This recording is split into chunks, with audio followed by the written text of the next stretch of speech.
Hello guys, welcome to on channel property providers. मैं आपका भाई अरविंद डागर स्वागत करता हूं आपके खुद के चैनल पे। आज मैं बहुत गंभीर विषय के बारे में बात करना चाह रहा हूं आप लोगों से। दो सिनेरियोज के बारे में बात करूंगा, दोनों मार्केट से बहुत रिलेटेबल सिनेरियोज हैं। सबसे पहला जो सिनेरियो है वो है क्या बहुत लोग बोलते हैं कि हमें प्रोजेक्ट नहीं मिलेगा। अब भी कुछ लोगों को ये डर है कि हम इन्वेस्ट करें हाई राइज में और हमें अपार्टमेंट नहीं मिलने वाला है। तो गुड़गांव में मेजरली दो ऐसे टॉपिक्स हैं जिनके वजह से जिस भी बिल्डर का वो रहा है, मेजरली आज के टाइम पे जो चल रहा है उनकी वजह से चाहे तो मुझे लगता है वो प्रोजेक्ट डिलीवर नहीं कर पाएंगे।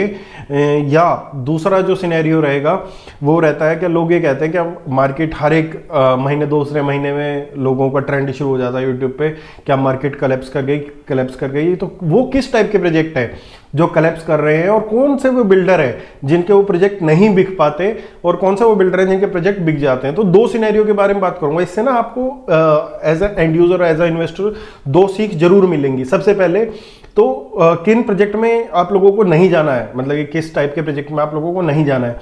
दूसरे प्रोजेक्ट में आप लोगों को यही सीख मिलेगी क्या यहाँ पे आपको मैक्सिमम, यहाँ पे शायद प्रोजेक्ट तो मिल जाए पर यहाँ पे आपको मैक्सिमम एप्रिसिएशन नहीं मिलेगी।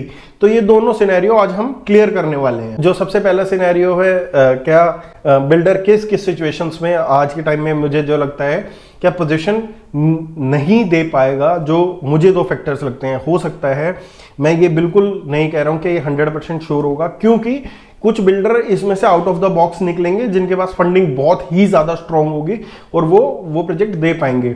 तो सबसे पहला रीजन जो मेरे को लगता है आज के डेट में आप लोग देखेंगे जो कोलैबोरेटेड लैंड्स हैं, जिस लैंड पे कोलैबोरेशंस हैं वहां पे पोजीशन की सबसे ज्यादा प्रॉब्लम्स रही हैं। अगर आज भी गुड़गांव में जो डिफॉल्टर्स हैं जैसा माहिरा हो गया, ठीक है, और ओएसबी हो गया, उनमें आप लोग मैक्सिमम केसेस में देखेंगे तो लैंड की आपको लोगों को कोलैबोरेशन मिलेगी। अभी एक बिल्डर द्वारका एक्सप्रेस वे से भी मैक्सिमम भाग ही चुका है प्रोजेक्ट। ये बोल रहे हैं क्या किसी और को हैंड ओवर करेगा। सेक्टर 88 के आसपास प्रोजेक्ट है, ठीक है, किसी बिल्डर का नाम नहीं लेना चाह रहा, बट एक केस स्टडी है मेरी। जहां तक मुझे लगता है कि जहां पे कोलैबोरेशंस हैं लैंड में, वहां पे ये बिल्डर बहुत अच्छा नहीं कर पाते हैं, ठीक है, क्योंकि ये माल बेचने लगते हैं अपना, ठीक है, कुछ अपना शेयर बेचने लगते हैं, कुछ कोलैबोरेशंस के नियम होते हैं, उसके अकॉर्डिंग ये फुलफिल नहीं कर पाते चीज़ों को, जिसके कारण ये लैंड में डिस्प्यूट होने के कारण अभी एक प्लॉटिंग साइड भी उसमें भी ऐसा ही चल रहा है। तो मैक्सिमम डिलीवर नहीं हो पाती ऐसी चीज़ें। हाँ, कुछ आउटस्टैंडिंग आप लोगों को निकलती हुई भी दिखाई देंगी जिसमें आप लोगों को पोजीशन आती हुई दिखाई देंगी। जैसे अभी एक प्रोजेक्ट लॉन्च हो रखा है इमार, जिसमें पिरामिड के साथ वो लैंड है। इलान का प्रोजेक्ट है जिसमें उसने तपस्या की के साथ कोलैबोरेशन में लैंड कर रखे। तो मैं इन बिल्डर्स का नहीं कह रहा हूं कभी आप इन बिल्डर्स पे लेके जाएं, क्योंकि मुझे ये लगता है कि इनमें पोटेंशियल और इनकी फंडिंग इतनी सॉलिड है, साथ साथ में इनका जो बेचने का स्किल सेट है, जो प्रोडक्ट लाते हैं, इनका एक कस्टमर बेस ऐसा है जो हमेशा खरीदने के लिए रेडी रहता है इनके प्रोडक्ट। चाहे आप एलान प्रेसिडेंशियल देखें, एम्परर देखें, एम्परर का हाईएस्ट टिकट साइज था एलान का, बट फिर भी द्वारका एक्सप्रेसवे पे वो आउटस्टैंडिंग बिका। आज की डेट में 4 बेडरूम अवेलेबल भी नहीं है, 5 बेडरूम की भी कुछ यूनिट्स ही अवेलेबल है। तो ऐसा नहीं है क्या वो उन भी प्रोडक्ट को शामिल करेंगे आप, बट हाँ मैक्सिमम जो प्रोजेक्ट देखेंगे उसमें ये सिनेरियो एक मिलेगा। दूसरा सिनेरियो, जिस भी बिल्डर की चाहे सेल्फ ओन लैंड है चाहे उसकी कोलैबोरेटेड लैंड है, जो अपना मैक्सिमम माल नहीं बेच पाया, चाहे वो सपने दिखाए उसने, उसका प्री लॉन्च में उठ गया, कुछ डीलरों ने उठा लिया, कुछ हो गया और वो फिर नहीं बेच पाया। आउट ऑफ जैसे किसी अपार्टमेंट 500 यूनिट है और उसने हाइप बनाने की कोशिश करी, सब कुछ करा और कैंसिलेशन इतनी आ गई, एप्रिसिएशन नहीं आया प्रोजेक्ट में और यूनिट भी के सिर्फ 50-60। तो वो प्रोजेक्ट भी आप लोगों को देखने को मिलेंगे कि जहां पे आप लोगों को मैक्सिमम एप्रिसिएशन नहीं मिलने वाला है, या प्रोजेक्ट शायद वो नहीं मिलेगा आपको। हाँ, उसमें भी एक कैटेगरी है, जैसे किसी के पास ब्लैकस्टोन की फंडिंग है, किसी के पास किसी इंस्टीट्यूशन की और फंडिंग है, ठीक है, और वहां पे माल 50% बिक चुका है, तो वो कंप्लीशन की तरफ आएंगे प्रोजेक्ट। जैसे उसमें मैं 2 प्रोजेक्ट का उदाहरण दे सकता हूँ। एक ट्रेवोक हो गया, उसके साथ मुझे नहीं लगता, चाहे नया डेवलपर है फिर भी मुझे लगता है क्या पोजीशन वहां पे मिलेगी। सेम 4S के साथ मुझे लगता है जो एक्सटेंशन रोड पे क्या मिलेगी, पोजीशन मिलेगी और ठीक ठाक चीजें वो करके देंगे। मेरा किसी भी प्रोजेक्ट बताने का मकसद बिल्कुल ये नहीं है कि इसको लो या इसको मत लो। मैंने प्रोजेक्ट के नाम सिर्फ आपको रेफरेंस के लिए बताए हैं कि आप केस स्टडी अपनी बना सको, जिस हिसाब से मैंने आप लोगों को बताया है, ठीक है। तो जहां पे आप लोगों को ये भी सिनेरियो देखना होगा क्या, जहां पे बिल्डर अपना मैक्सिमम सामान बेच सकता है, जिसके अंदर पोटेंशियल है, वो जल्दी अच्छा और सटीक आप लोगों को प्रोजेक्ट बनाता हुआ दिखाई देगा।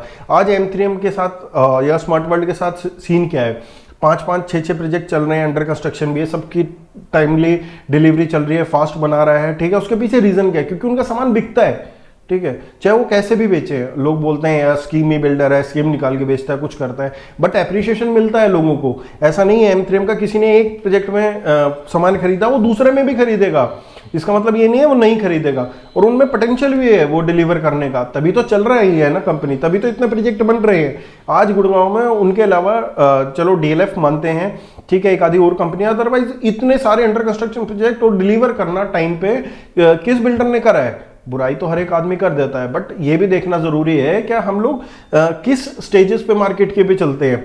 ऊपर नीचे रोलर कोस्टर राइड रहती है, किसी बिल्डर की किसी टाइप से रहती है, किसी की किसी टाइप से रहती है, ठीक है, बट ये है क्या डिलीवर हो जाता है। तो ये आपको सिनेरियो 2 देखने होंगे। सबसे पहले क्या कोलैबोरेटेड है नहीं है लैंड, अगर लैंड क्लियर कट एक बिल्डर के पास ओनरशिप है तो कोई मतलब ही नहीं है, और आपको लगता है प्रोडक्ट मैक्सिमम बिकने की स्टेज पे है, बिक सकता है, तो भी आप लोगों को खतरा नहीं है। इनके अलावा इन दोनों सीन में मेरे को ज़्यादा खतरा लगता है एज अ एंड यूजर और एज अ इन्वेस्टर, जब अभी आप लोग अपना इन्वेस्टमेंट करेंगे।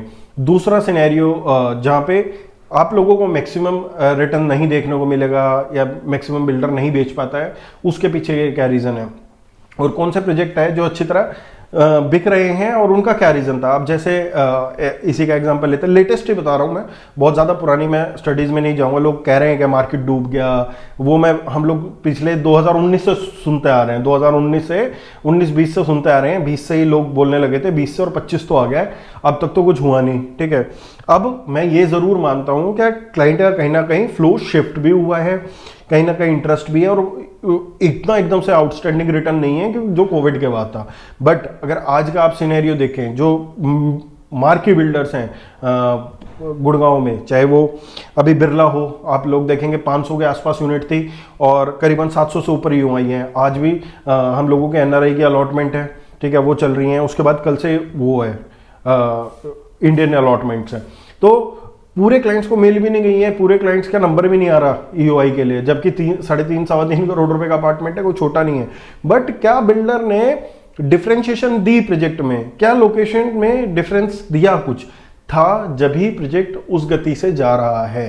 तो ये चीज देखनी जरूरी है। वहीं पे एक साथ में ही बिल्डर लिस्टेड बिल्डर भी बेच रहा है, ठीक है, और 37D में उसी बिल्डर ने पूरे जहान से एडवर्टाइजिंग करा ली, पूरे जहान से एडवर्टाइजिंग करा ली, फिर आज भी प्रोजेक्ट धक्के लग रहे हैं। उसका पीछे क्या रीजन है? उसके पीछे रीजन सबसे बड़ा ये है क्या, जब तक आपकी डिलीवरी नहीं दिखेगी चीजों की, जब तक 100% कमिटमेंट नहीं दिखेगी चीजों में, जब तक आपका यही चीजें होंगी। आप लोगों के माथे में तो मार रहे हो 100 एकड़ 50 एकड़ की टाउनशिप, बट जब वो 10 एकड़ की टाउनशिप पुरानी पिछले 8 साल से डिलीवर नहीं हो रही लोगों को अफोर्डेबल, जैसी दीनदयाल में सबके इतनी कंप्लेंट्स है, तो उस बिल्डर की तरफ रुझान बनना थोड़ा सा लोगों को कम इंटरेस्ट होता है। तो वहां पर क्या आपका एप्रिसिएशन मिल पाएगा, ये आपको दोबारा सोचने की बात है।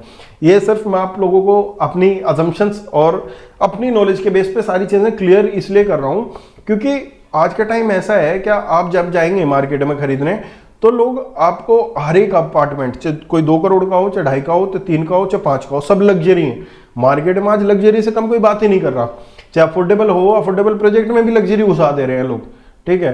तो ये सेगमेंट आपको देखना पड़ेगा, क्या आप ऐसी सप्लाई में तो नहीं जा रहे हैं, किसी ऐसे बिल्डर के साथ तो नहीं जा रहे हैं जहां पे आप ओवर सप्लाइड मार्केट में, जहां पे जिस बिल्डर की डिमांड नहीं है, जिसने उस लेवल का डिलीवर नहीं किया, जो फ्यूचर में आप लोगों को दिख रहा है। क्या सिर्फ मेरे को कंसेप्ट तो अच्छा दिख रहा है, बट उसके अलावा जो मूलभूत चीजें हैं, लोकेशन, बिल्डर, कंस्ट्रक्शन और पुराना फीडबैक, ये कैसा है, जब तक ये नहीं देखेंगे, जब तक आपके फुट मसाज चाहे कोई भी कर ले, आपके फुट मसाज से रेट नहीं बढ़ने वाले, जहां तक मेरी फीलिंग है।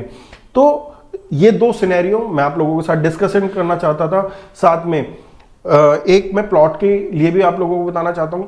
प्लॉट आज के दिन में गुड़गांव में हाई ROI जनरेट करने की एक मशीन है, ठीक है। जो अभी एंटर करा उसको आपको सारी चीज़ें मिलेंगी। साथ साथ में ऐसा नहीं है हाई राइजेज, चाहे हाई राइजेज बिरला का एक ऑप्शन दिया मैंने, ठीक है। अब 2 दिन बाद आप आशाना भी सुन ही लोगे, अपने मुंह लोगों के मुंह से सुन लोगे। 180-82 यूनिट है, 2 दिन से ज़्यादा नहीं लगने वाला, ठीक है। उसके बाद कुछ बिल्डर्स अपना फेज 2 लेके आ रहे हैं, ठीक है। फेज 2 में अब रेट बढ़ाना उनकी जिम्मेदारी भी, क्योंकि फेज 1 वालों को उनको अप्रिशिएशन देना है। जब तक फेज 1 वालों को अप्रिशिएशन नहीं देंगे, फेज 2 में नहीं होगा। तो मुझे लगता है उन बिल्डर्स की भी कहीं ना कहीं स्लो शायद पेस में जाएं अपार्टमेंट, बट ऐसा नहीं है उनकी चीज़ें खराब होंगी, उनकी चीज़ें अच्छी होंगी, बट एक मार्केट कंडीशन है। जिस रेट में 13,000 में बेचा उसको माल को 15,000 में बेचने के लिए 6 महीने में ही एक सिस्टम सेट करना पड़ता है, क्योंकि 13,000 वालों को भी आंसर करना है। साथ में 15,000 में कुछ ऐसा पेमेंट प्लान लेके आएंगे लोग क्या, जहां पे आप लोगों को दिखेगा क्या फ्यूचर में अप्रिशिएशन तो होगा, बट आपकी जो कॉस्टिंग है वो 13,000 वाले के कहीं ना कहीं 1,000-1,200 रुपए पर स्क्वायर फीट थोड़ा सा ही ऊपर आएगी, इससे ज्यादा ऊपर नहीं आएगी, क्योंकि वो पेमेंट प्लान में इतना लिवरेज दे देंगे आपको जो 13,000 वाले को नहीं दिया था। तो आपको ये सारे सिनेरियो कैलकुलेट करके ही अपने डिसीजन बनाने हैं, चाहे आप किसी भी मार्केट में हो। ये सिर्फ मैंने आपको गुड़गांव रियल एस्टेट के बारे में बताया है। अगर आप लोग फ्यूचर में कोई भी और करंटली भी कोई भी प्लान कर रहे हो अपनी प्रॉपर्टी, और सिर्फ आप लोग कंसल्टेशन चाहते हैं, आप ये चाहते हैं यार अरविंद जी मेरा मामा का लड़का है, मेरा ताऊ का लड़का, मेरा बुआ का लड़का है, मेरे तो ये रिश्तेदार है, मैं तो इनसे ही खरीदता हूँ, मेरे तो परफेक्ट एजेंट है, मैं तो हमेशा उससे खरीदता हूँ, मेरे को गलत सलाह नहीं दूंगा। बट आप लोग कंसल्टेशन जरूर लें। आप 2, 3, 4, 5 करोड़ की प्रॉपर्टी खरीद रहे हैं तो अपनी कंसल्टेशन बुक कर सकते हैं। मेरा नंबर दिया गया है ऊपर। कंसल्टेशन पेड होती है, 40 मिनट्स का सेशन होता है। अदरवाइज अगर आप कंसल्टेशन नहीं बुक करना चाहते, ये कहते हैं कि यार नहीं मैं तो पैसे नहीं खर्च करूंगा, मुझे तो प्रॉपर्टी लेनी है आपसे, तो आप अपनी साइट विजिट बुक कर सकते हैं, अपना बजट शेयर कर सकते हैं। उसके अकॉर्डिंग हम आप लोगों को जो हम लोगों से अच्छी सलाह होगी वो देने की कोशिश करेंगे। मिलते रहेंगे अगली वीडियोज़ में। आप लोगों का प्यार ऐसे ही बनाए रखें। चैनल को सब्सक्राइब बहुत कम लोग कर रहे हैं, चैनल को सब्सक्राइब करें जल्दी इसको 23,000 पे पहुंचाएं। अगला टारगेट फिर 50,000 पे आप लोगों को जरूर रिक्वेस्ट करूंगा। मिलते रहेंगे अगली वीडियोज़ पे। धन्यवाद।